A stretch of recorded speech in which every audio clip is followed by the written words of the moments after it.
Good morning, everybody. It's my pleasure to introduce Dr. Xuesong Ding, who is visiting us today. She's one of the candidates for our solid earth position at UTIG, and it's a great pleasure to have her here. Dr. Ding got her bachelor's degree in geophysics from Ocean University of China, then went to Australia to work at the University of Sydney on her PhD, where she graduated in 2019, and she then joined UCLA as a postdoctoral scholar. Dr. Ding is a sedimentologist, geodynamicist who combines geophysical and geological approaches to understand the interactions between surface transport of mass and deep dynamics in the earth across several scales. She's interested in integrating laboratory and numerical constraints into an understanding of Earth evolution with implications on the sediment record and linking geology with dynamics more generally. It's my pleasure to have her talk to us about some of this research today. Dr. Ding. Okay. I will first share my slides. Can you see the slides? Yes. Cool. Thank you for introducing me, and thank you for being here. I'm very excited about my virtual visiting, and yesterday I had many great discussions, and I'm very fascinated by all the cool and interesting research in the school. And today I'm looking forward to talk with you and learn more about your work. And now I'm gonna, take you to the surface, also virtually, to see this beautiful landscape and see how the surface evolved in response to the deep Earth dynamics. The surface of Earth has evolved over billions of years, being reshaped by many processes and eventually forming these different landforms we see today, the mountains, the rivers, the Great Plain, and the basins. These environments are crucial to our human survival. So it's important to understand what are the processes that drives the surface evolution and how do they interact over geological time, and what can we learn or unlearn about the Earth's history from the present. Well, we do have a good understanding of what drives the surface evolution. The large scale of configuration of the continent and the ocean is shaped by the tectonics, where mantle dynamics drive the lithosphere to move laterally or move up and down to form the mountains and the basins we see today. And these tectonic forcing then act to the surface, interact with climate, and together drives the landscape evolution, which determines how fast the mountains can be uplifted and being eroded, and where the river flow and where the sediments are deposited. All these processes are interacting together at this interface. Now the question is, can we provide a quantitative description of the whole system and use that as an elucidation of the history of the landscape, of the climate, and of the tectonics? Well, the answer is yes, we can do that by connecting all the driving forces, the climate, the sea level, the tectonics, with the surface processes and modeling their interactions in a whole source to sink system. And this open source code, Badlands, is such a modeling tool to do that. It models the surface erosion and the sediment transport by rivers and on the hill slope.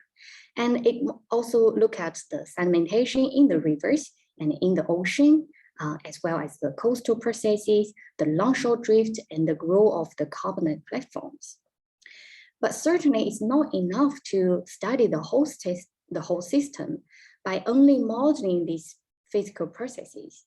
We need to be able to compare with the data so that we can use the geological record to unravel those processes. Well, we can compare with present day topography, the river network, and also the stratigraphic record, both onshore and offshore.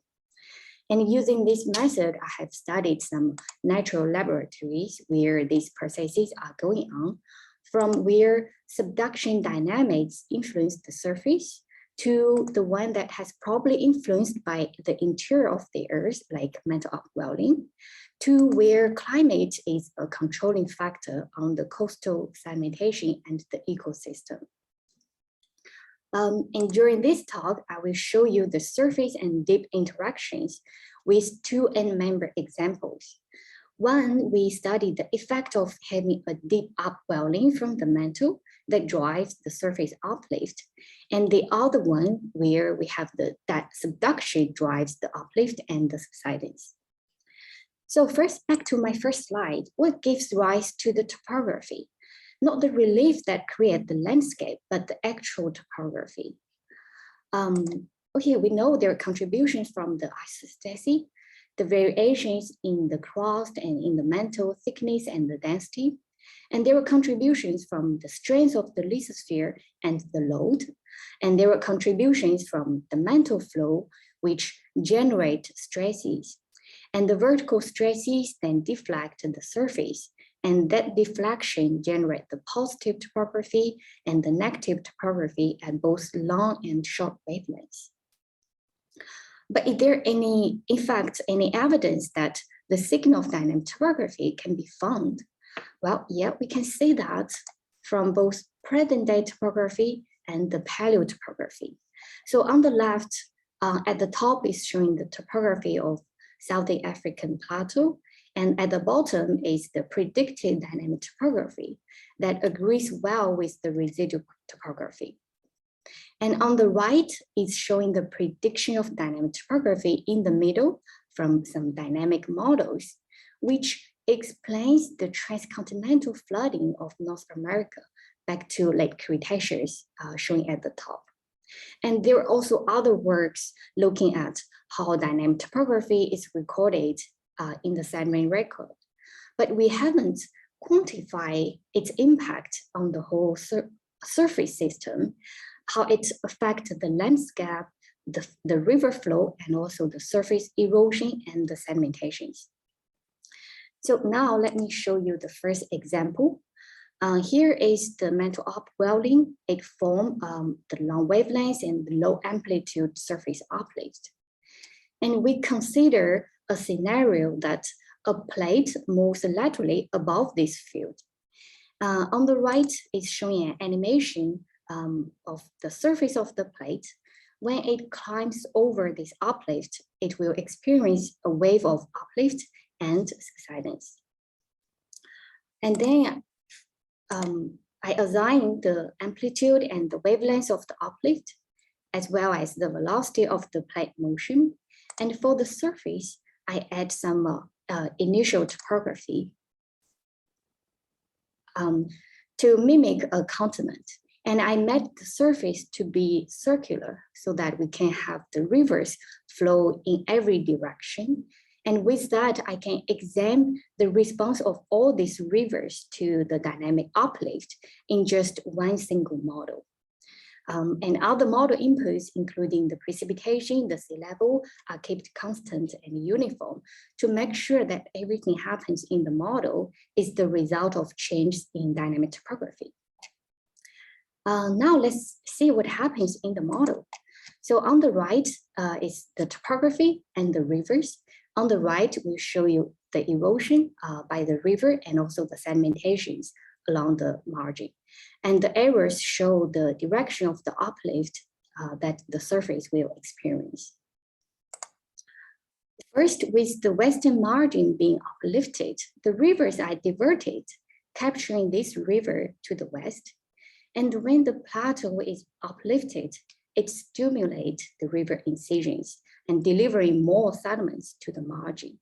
With the uplift passing by and the surface is reversed from the uplift, the western margin experiences extensive floodings, with the sediments filling up those incised channels. And the final prediction of the topography, it shows a very different morphology of the western margin compared with the eastern margin, and also a very asymmetric sediment accumulation along those two margins. Now let me show you the impact of dynamic topography on the sedimentation and also on the stratigraphy. First, here is a case with no dynamic topography as a comparison. And this map is showing the final erosion in blue and also the sedimentations in yellow to red. And we can see the sediment packages are evenly distributed with comparable size. And here is a case with dynamic topography I just showed you in the animation.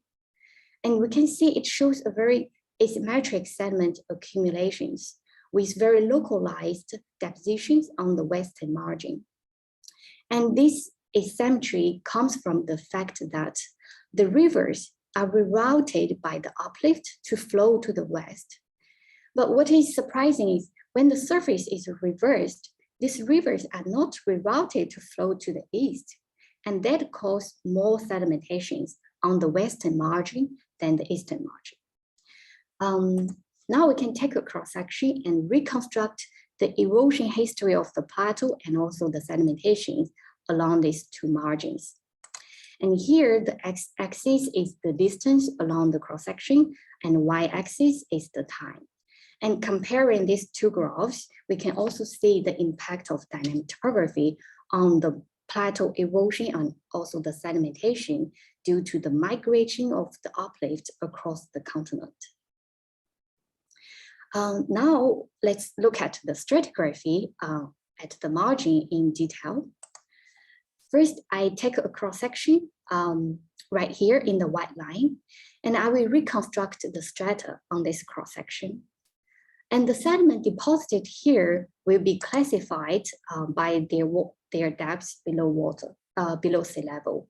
So the colors that are representing the facies that of the sediments below a certain water depth.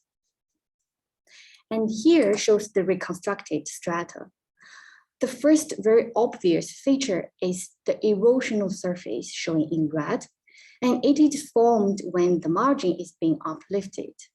And after that, when the margin is reversed from the uplift, sediments start to accumulate on top of this erosional surface. I also reconstruct the sediment supply history on this cross-section, and here shows the time when the margin is being uplifted and then being subsided. And the blue bar shows the eroded strata, and the pink bars are the preserved strata. And from this, we can see that sediment supply is very low during the uplift, but increased during the subsidence. And this is actually controversial to what we normally think, because when we see an increase in the sediment supply, we tend to link with some uplift in the hinterland. But here we are seeing a very different predictions. Now let's look at the other side of the margin. And I took a cross-section here and then reconstructed the strata. So here is the strata I reconstructed, and you can see how different it is from the eastern margin. And there are two main differences. The first one is the geometry and also the timing of the erosional surface. And the second one is the stacking pattern of this strata with the truncations of these layers. And then I also extracted the sediment supply history, and we can see another difference is that the sediment supply is actually very high and increased during the uplift, but significantly decreased during the subsidence. And this is completely different from what happened on the eastern margin. And it is actually a result of a different river flow of these two margins with respect to the uplift migration direction. So with that, I showed you how dynamic topography has affected the river flow and therefore the sedimentations and also the stratigraphy on the margins. Now let's see, could we apply this model to some places? Well, Southern African Plateau is a good place because it has been uplifted due to a mantle upwelling. And along this southern margin, we look at three distinct basins outlined by the color. And in comparison to the model I just showed you, here are the three regions would be. Now let's look at the sediment supply history to these three basins compiled from seismic data. And here are the predictions from our model for each basin. So by comparison between each basin, the trend of the sediment supply for each basin agrees quite well, actually surprisingly well, especially with the fact that we were not trying to reproduce the data. So this is very exciting, and we can, taking insights of what happened in our model to provide a possible scenario of what might have happened in this region.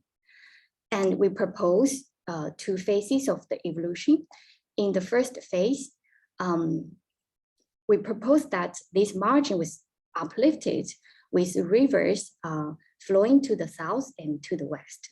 So that explains the low supply to this basin, but high supply to these 2 basins. And the second phase is when the margin is reversed from the uplift and the plateau being uplifted, some rivers flowing back to this basin and some big rivers are keep flowing to the Orange Basin.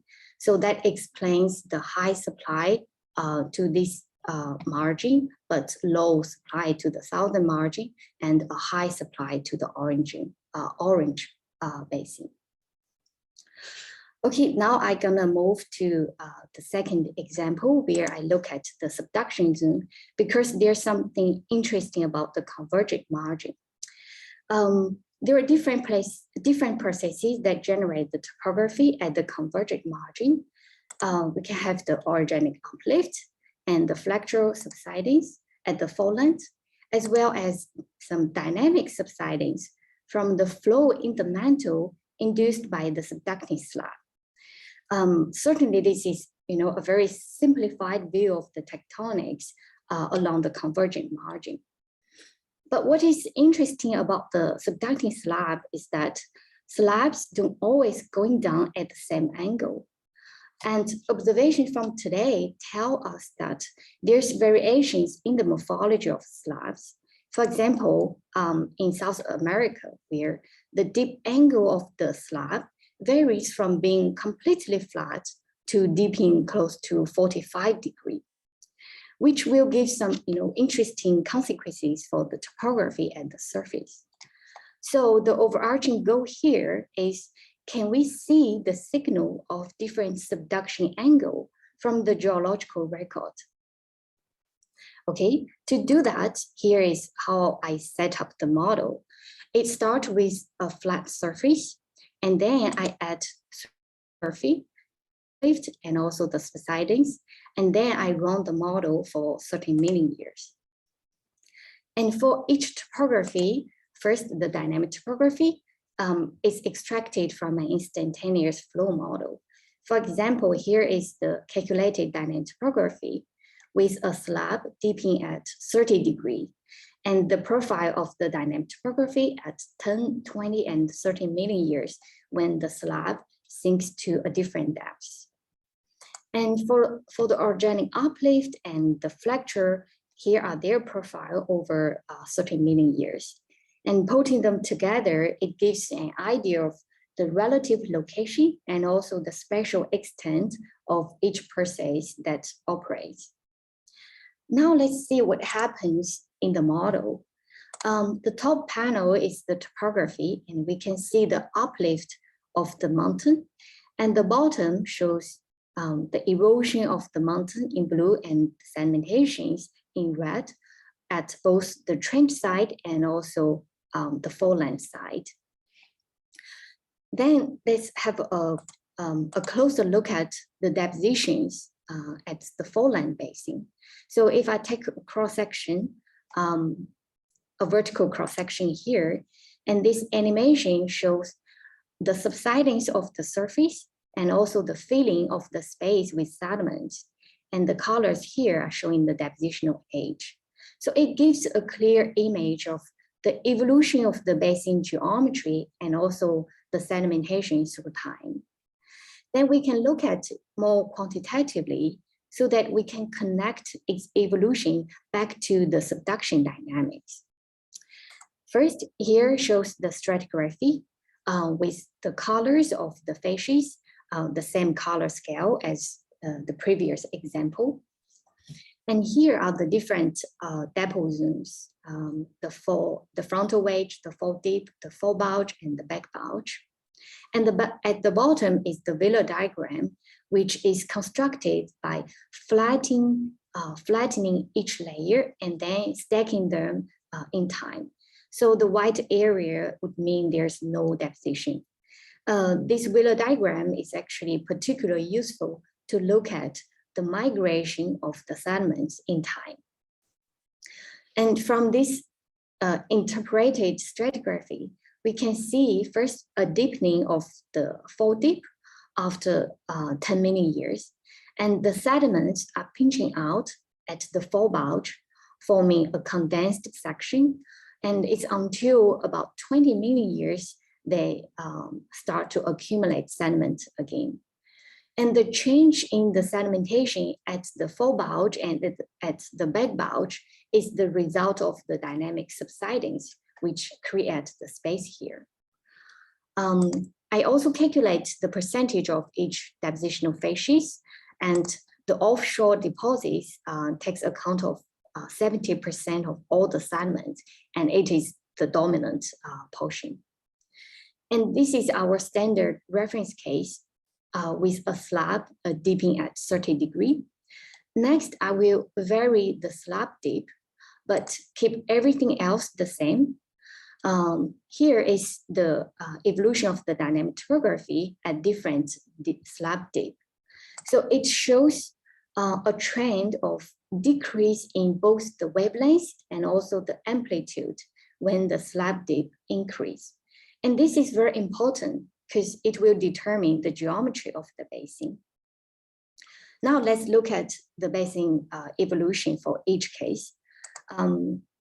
Here is just the reference case I just showed you. And now I will be focusing on compare the basin stratigraphy between each case. First, let's look at the case with a slab dipping at 15 degrees.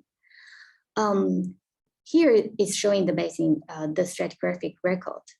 And the most obvious difference is first the basin geometry. In this case, the basin is deeper, it's close to 3 kilometer deep, and it's almost 2 times of the depth in this basin. And another difference is the fall deep here is underfilled, and therefore there's no any sedimentation in the fall bulge and the back bulge. And also comparing between the deposited facies. In this case, there are more deep water deposits, which is completely missing in the reference case. Okay, now if we increase the slab dip to 45 degrees, and it shows a similar width of the basin, but it's much shallower due to less dynamic subsidings in this case. And another difference is that in this case, it's occupied by shore face deposits. And if we continue to increase the slab dip to 60 degrees, the sedimentation becomes even less extensive. And another striking difference is that the fall bulge here is exposed all the time, and the sedimentation at the back bulge comes from the erosion of this fall bulge. And comparing the deposited facies, it has even more shore face deposits compared with the reference case. And if we put all the cases together, we can see a clear correlations between the deep angle of the slab and the basin stratigraphy.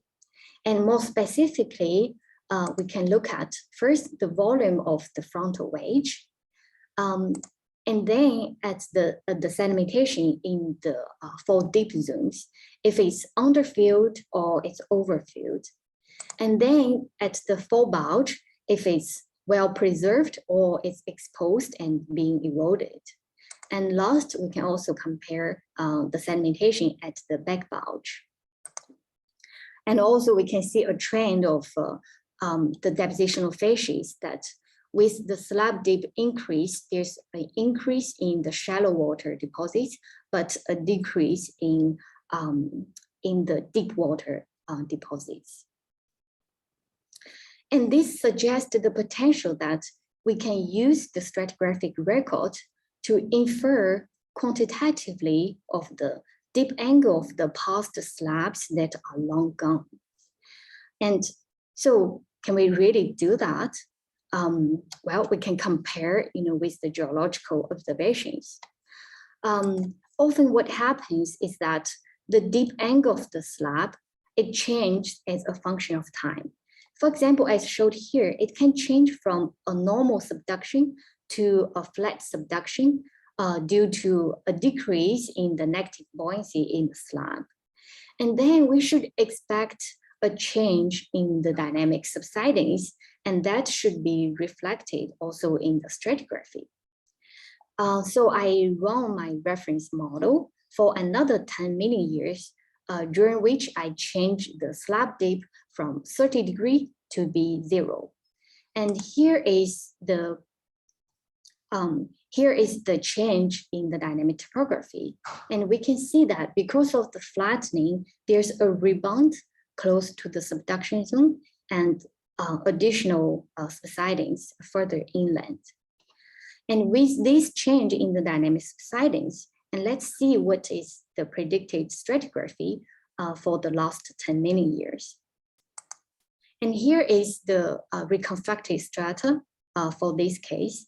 First, we do see the fold dip is being uplifted and being eroded. And then the sediments are deposited in the back bulge, forming a new depot zone. And we can also see the migration of the sediments from the Wheeler diagram. And we know the change in the deep angle of the subducting slab. It has happened in South America over the last 10 million years. And it probably also happened in North America back to Late Cretaceous. And here shows the reconstructed paleogeography of North America. And the orange band shows the severe fold and thrust belt, and the green band shows the western interior basin. And on the right is a vertical cross-section showing the subduction of the Farallon plate underneath the North American plate. Now let's first look at the stratigraphy in the basin. Here is the compiled strata across the basin showing here. And the colors are showing different type of the deposits as it showed here. And here shows the dimension of the basin. And in our very simple model where I just changed the deep angle of the slab, and this is what we get. So I replotted the strata with the same color and also the same dimensions as in this basin. So by comparing these two graphs, first we see a good match between the basin geometry. And we also see a very comparable distribution of the deposits. For example, the shore face deposits showing in blue, and also the moraine deposits showing in gray and also showing in olive. And also last, we also see a very comparable migration history of the depot center.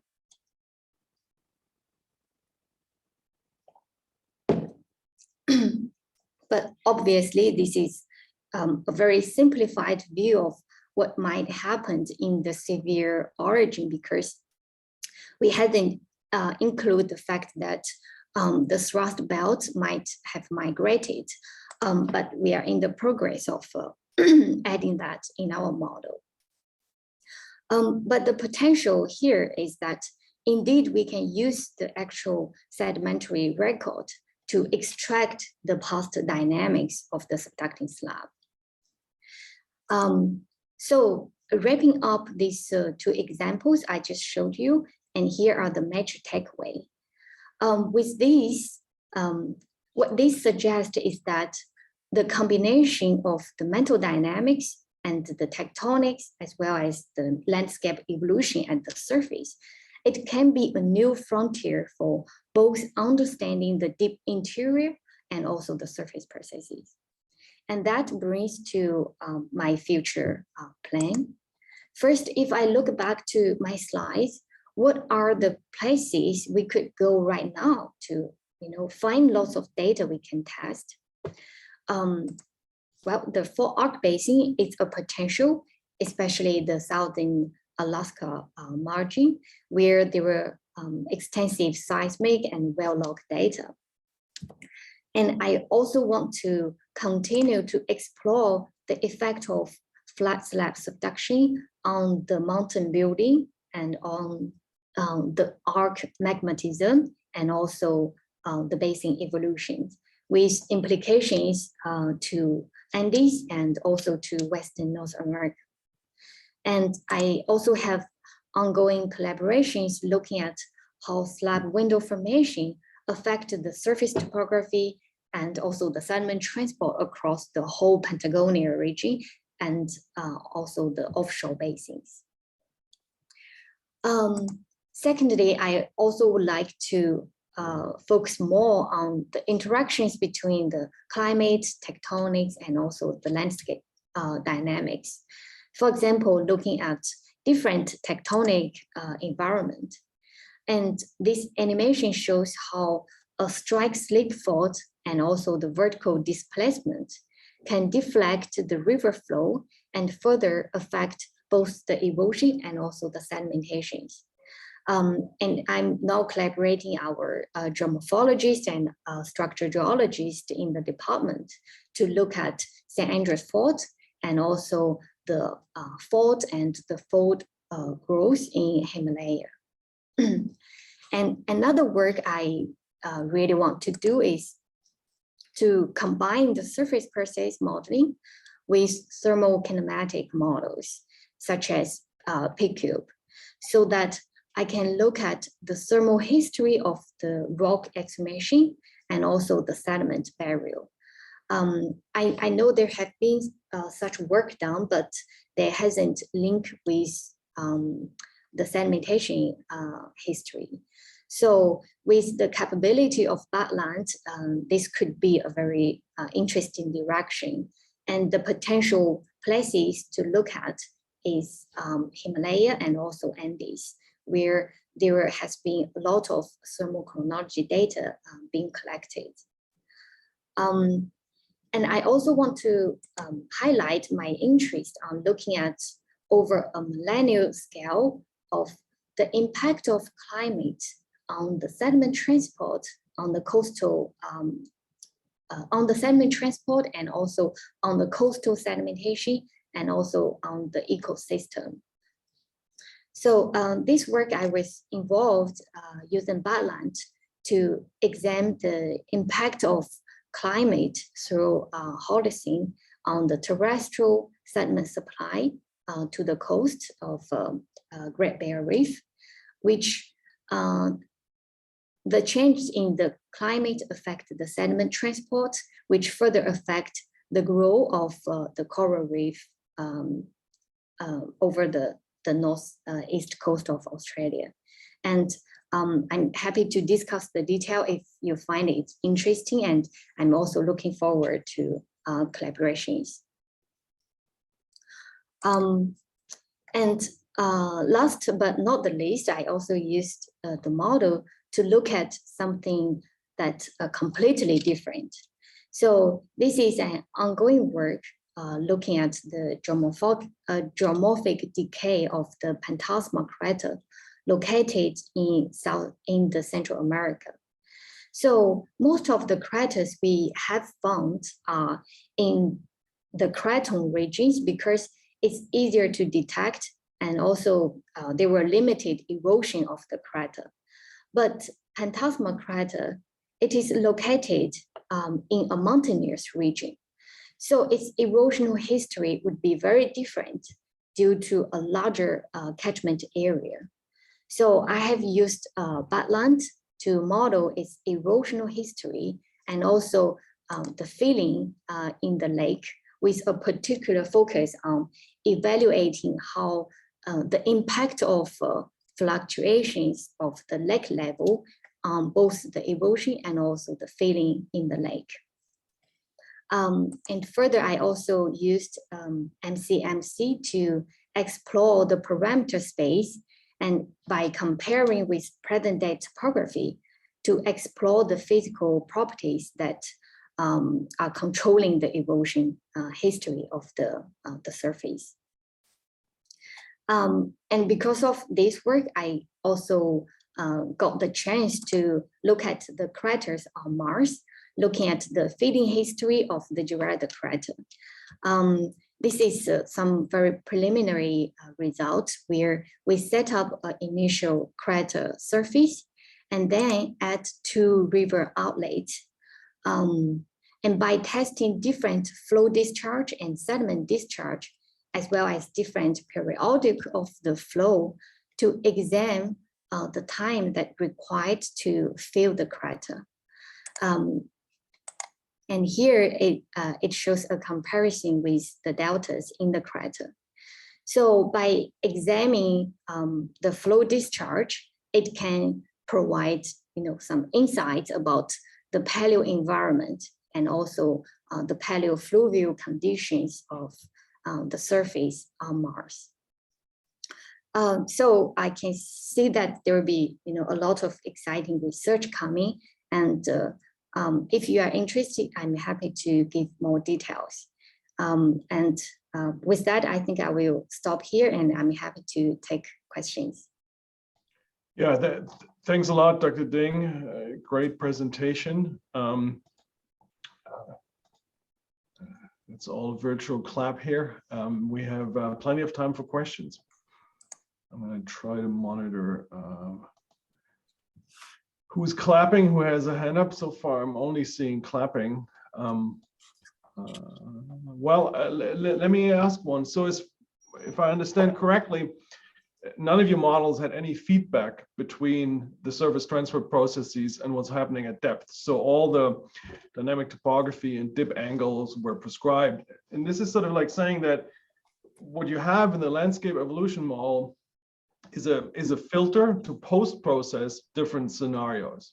And then you showed how the sedimentary cross-sections give you a record of that. But for the settings that you looked at, South America, Africa, and North America, people have used the sediment record to say something about uplift, right? For example, Gern has worked on uplift in South Africa, like in 2000, right? Looking at drill holes and interpreting the record. And so what I was missing is the argument saying, like, why is your post-processing better than what other people did in terms of interpreting the sedimentological record? And what that is asking about really is, well, why should I believe the parameter choices in Badlands? And what is the range of parameters of transport where, say, you see a signature of dip changes, and where do you lose that signature? And what is the effect of, say, a different slab dip as opposed to other uncertainties as to erodibility and climate variability, say, in particular in South America, where that's been suggested? Yeah, that's a lot of question. Okay, I will explain, try to answer one by one. So first, yeah, the model is, it models the surface. So in all of our model, we impose the tectonics, the uplift or the subsidence, but it doesn't, you're right, it doesn't include the, physical mechanics between their coupling. So at the moment, what we are trying to do is to test the different tectonic uplift or the subsidence. But we are also in the progress of coupling a fully couple the surface process with, geodynamic models, for example, underworld or aspect, like what some code has been done on the fully coupling. But what this model can do is, so by modeling the whole, processes, the whole system, it can, I think the value of the model is really to test different scenarios. Okay, if we have this. Oh, that's correct if the model works, right? But where's the part where we trust the model in terms of the prediction of transport, given the uncertainties as to erodibility, for example, right? Yeah, the erodibility, there are different ways to calibrate. For example, if we, testing different erodibilities and calculate the erosional or the exhumation history of the surface, and we compare with some thermochronology data, and that comparison can be used to calibrate, for example, the erodibility or other parameters controlling the surface erosion and also the sediment transport. And another thing that can also be used to calibrate is, okay, if in the surface, we form the catchment, the drainage basin, and it provides the sediment supply to the basin. And we can compile the sediment supply history from, seismic data or the well log data. And by compare the sediment supply from the catchment with the data, because erodibility really controls how much sediments can be eroded from the surface and then being transported to the basin. So that can also, give us some idea of how good the value of the erodibility is by, comparing both at the surface erosion and also the sediment supply history at the basin. Right. I guess, but we can chat a little bit more later. Sean has his hand up. Thanks. Yeah, I think I just want to follow up a little bit in that direction. So how much can you take the data that we know about? For instance, sediment routing. That's whether it comes from detrital thermochron or sortable silt or whatever it is, or development of structures that might change the patterns of the surface processes. How much of those data can you insert into the Badlands kind of model, such as if a particular structure appears at a particular time and it changes things, can you impose that on the model and then run it so that you can sort of test, whether we understand what it did based on the data, if you understand what I mean? Yeah. I didn't show the one of the work I've done on the whole Paleo Valley network across Australia. So that is, we look at the paleo topography or the preservation of the valleys, for example, because it's well preserved, so that we can use the preserved, for example, the morphology of the valleys and use that as, in the as an initial condition in the model. And then, model the whole flows along the channel. And because we want to, to test, for example, if there's a climate change or if there are some tectonics happening, what might change the channel flow direction, right? So, given the existing observations we can have, it can provide, some constraints on both the initial condition and also how we compare with observations. Okay. It's a question from Wei Ji.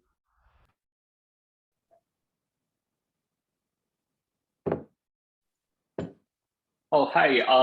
Sorry, I think I logged from my for my account. So this is Jingyu Zhang from BEG. So I got a question from the view of stratigrapher. So it seems like in the first part of your presentation, you were more focused on the changes of dynamic topography on the continental stratigraphy. So, however, we know that the sea level change could also Audio is super bad. I'm not quite sure what's happening. Oh, sorry. Probably I can type my question. Maybe better. I'll read it out. It's intermittent. There's intermittent static. Okay. But I kind of asking how the sea level change can also affect the stratigraphy.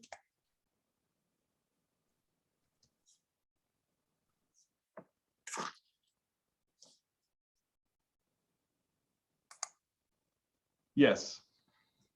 Oh, I see. Oh, yeah. Yeah, in the model, we actually have tested the impact of sea level. I didn't show here because I thought I wouldn't have enough time, but I tested like, a periodical sea level fluctuations, like a first order sea level change. It wouldn't cause such an asymmetric erosion of the plateau and also on the sedimentation on the margin, because you can imagine, okay, here is showing the like the shoreline, right? With sea level rise or fall, the shoreline, at least in this model here, without any tectonics, right? So they will either there will be transgression or regression happening at the same time. So it's uniform along the shoreline, but it wouldn't cost the river flow change the direction, and that's what really happened in the model. Because of dynamic topography, it diverted the river flow. That's why we are seeing a different localized depositions, and this cannot be induced by sea level change, or at least a global sea level change. Thanks. Yes, thanks. Are there other questions for Dr. Ding? Duncan, please go ahead. Hi, just nice talk. On this particular slide, I mean, this is a simplified example, but how important is the role of the pre-existing fabric and kind of the evolution and control of these? Or do you think these kind of effects where you got the hysteresis as dynamic topography moves through really going to be dominating things? Mm-hmm. Yeah.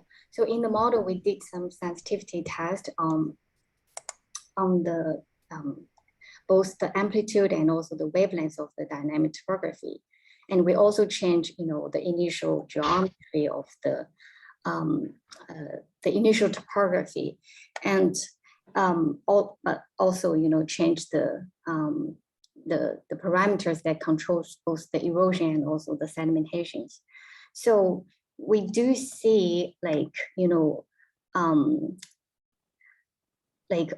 for example, so here the amplitude is 300 meter, right? If we cannot increase the amplitude, for example, to 500 meter or to 1000 meter, so it will still, divert the river flow, and because of more uplift, there will be more asymmetric erosion of the plateau, and also for the sedimentations, we do see like a similar asymmetry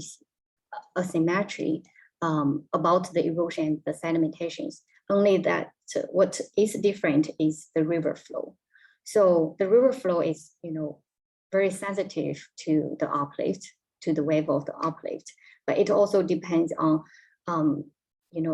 the erosional power of the river. If we give like a higher erodibility, that means the river will have higher power to erode the surface, then it is less likely to be affected by the tectonics, for example, at least, from the test in our model. That's what we see. So I didn't include the, different parameters on the sensitivity test, but we did have, carried out a lot of tests on that. I guess to follow up, the way I understood Duncan's question was related to what you just said, but more as to the existence of anisotropic structures and hysteresis, right? So in real continental plate, there's a bunch of sutures and what have you, so they give some preferential transport, but also sort of like the question is like, what if this pulse of uplift goes to the left and then it comes back to the right? Will the system, like, it's not going to be reversible, but how does this hysteresis work out in this case? And I'm curious in particular, given that the spacing of the rivers, right, for certain transport laws is entirely mesh dependent, right? So there's some degree that will depend on the numerics, and there's another part that will depend on the mass transport. Mm-hmm. Yeah. Certainly that will, affect the result. But I haven't tested. If I understand the question, I haven't tested if there's a wave coming back. Yeah, that Right. would be fun. Yeah, I know. Also, if we test, like, if there's a periodic uplift wave, right? Like what might happen in the Iceland. So that would be, interesting to test, but I haven't done that, so I couldn't really say what would happen.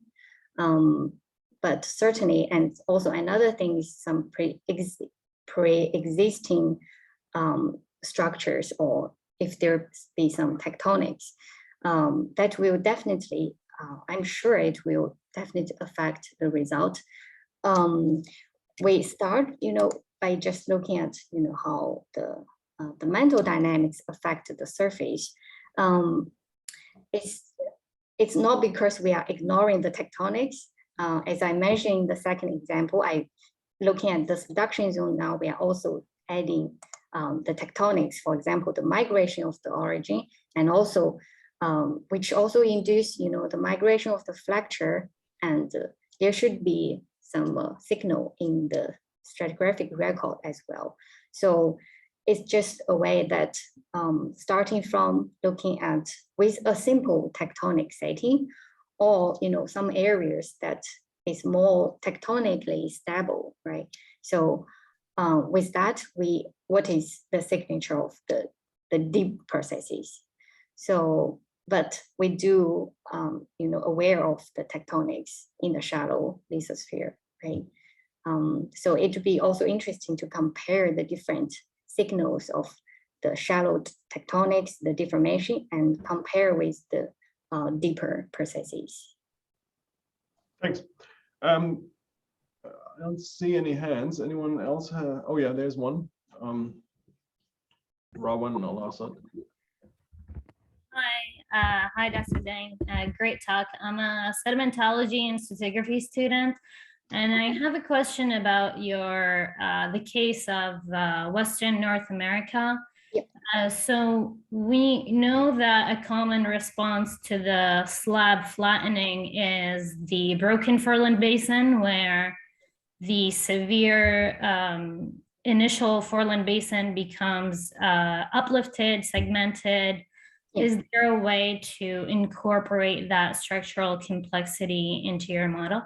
Exactly. That's what we also considering about the broken foreland basin, and we also seen that in present day in South America, and I haven't tested that, but that would be very interesting to do.